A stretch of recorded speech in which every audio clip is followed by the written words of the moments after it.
Hi, I'm doing this video today to show you Synergy's Dodge Ram long arm kit up close.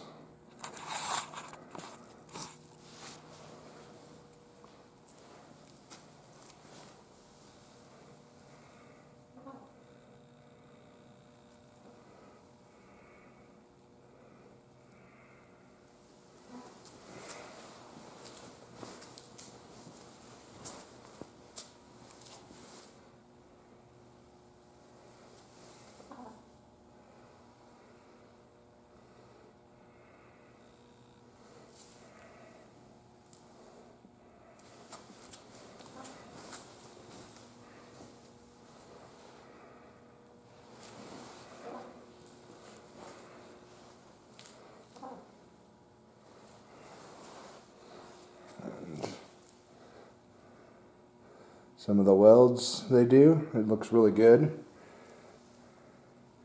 They use a 2-inch lower control arm, and you can see the upper control arm is 1 3/4 inch tubing.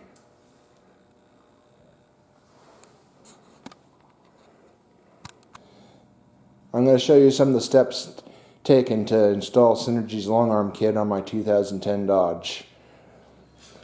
I've already done some of the procedures, and I'm going to be doing this in small steps so I don't have to have it down for a long period of time. And the installation of it being down will be a lot shorter. So I've taken and drilled the frame and elongated some of the holes in the steps. They are in the directions. You'll see here that I've started some of the steps for installing it by, this used to be an oval shaped hole. I took and drilled a hole in each corner, took a cutoff wheel and did 3 cuts along here, and pushed in the section so that you make it big enough so you can install this piece in like so. To pick up, this is a factory hole right here. This is one hole you have to drill out to 1/2 inch. And then I took and drilled another 1/2 inch hole here. I did that by drilling using a 1/4 inch drill bit, or putting the bracket up, using a paint pen and coloring in through the bracket these holes, using a 1/4 inch drill bit and then a unibit to enlarge them. And you have to drill out these to 3/4 of an inch so you can slide this sleeve in, as so.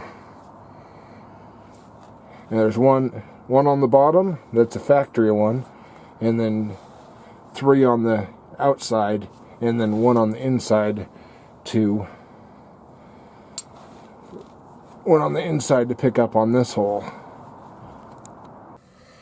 Here I've installed Synergy's long arm brackets on, and you'll also see that the factory ones are still attached. I'm doing this in small steps. And the last step will be cutting the factory brackets off and installing the long arms. But for now, you can see that the brackets and all are installed.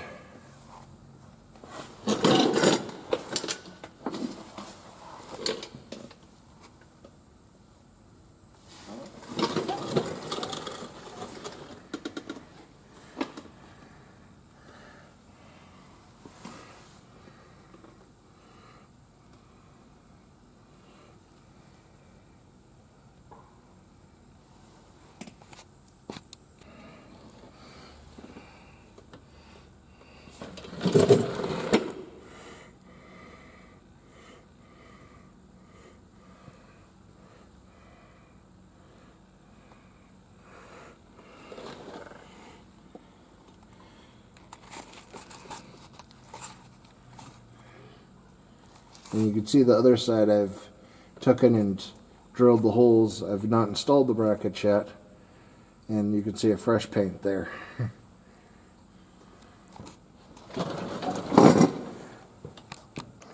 Alright, I wanted to cover some of the tools I used to install the long arm brackets.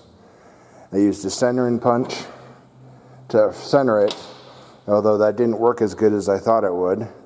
And so then I had to use some burr bits in my die grinder And of course, with removing the bolts from the Dodge crossmember and lining up a lot of the bolts, especially the long ones going through the crossmembers, I used these alignment tools, which were really helpful.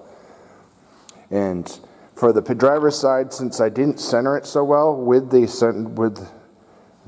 punch, I used I have this Blue Point extractor set, which comes with these bushings for center. You're supposed to center it for a bolt, for bolt extraction. Well, I used it on the long arm brackets. I installed these into the holes, used a 1/4 inch drill bit, and drilled through, which enabled me to center it perfectly in the brackets. I found those extremely helpful. And then once you get the 1/4 inch hole, you pull the brackets back off, and all I did was use these unibits, which worked perfect for which I got the unibits. I got a set of 3 of them off Amazon for $20, which worked out great.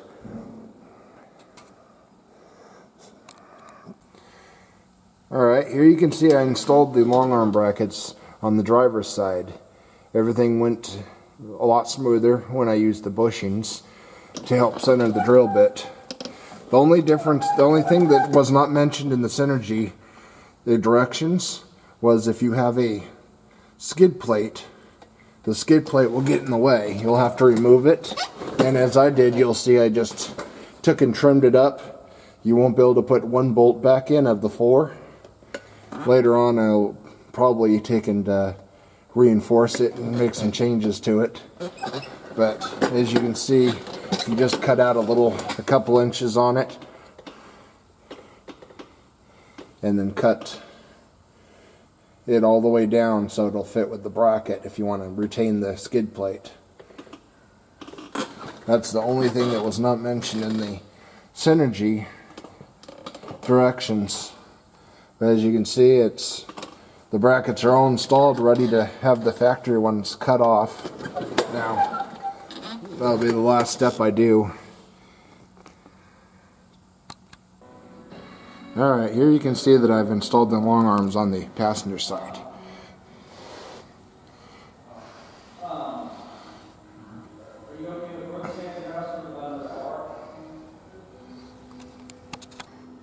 Through this process, I've found that you have to take in order to even get the upper control arm out of the factory one, you have to take and pull the axle forward. And I used a come along, put a chain around the axle, used a come along. The end of this is hooked to the very end of the frame. And in order to get the long arm in, you have to take and really pull that axle forward in order to get it in the brackets. Also, through this process, I've found that you have to take and the one end of the washer is knurled big time, and I took and ground it down so that you can put the eliminators on. You have to take and pound this one off. Well, as you can see, I've got all the factory stuff off, the factory brackets, the factory control arms. I got one more long arm to put on. I'm just pulling it apart, unthreading it, and putting anti-seize. I found the last control arm, Synergy put quite a bit of anti-seize on. Well, this one barely had any anti-seize. So I'm just double checking to make sure so there's plenty of anti-seize. And so I got the passenger side's all on, just got to tighten it up and then adjust it. And the driver's side, I got the upper control arm on. I got the primers drying a little bit from grinding on the frame, and I just got to paint it black.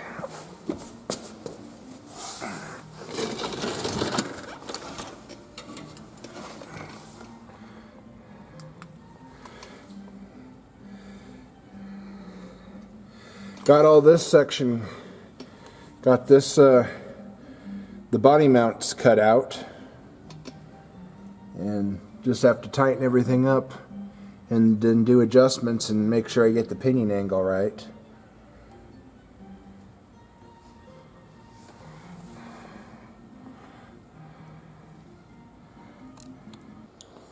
Alright guys, well, I've completed the install. Just got all the adjustments done for the length of all the long arms, and it's a lot nicer looking now that having the tire more centered in the wheel well as opposed to with the stock arms.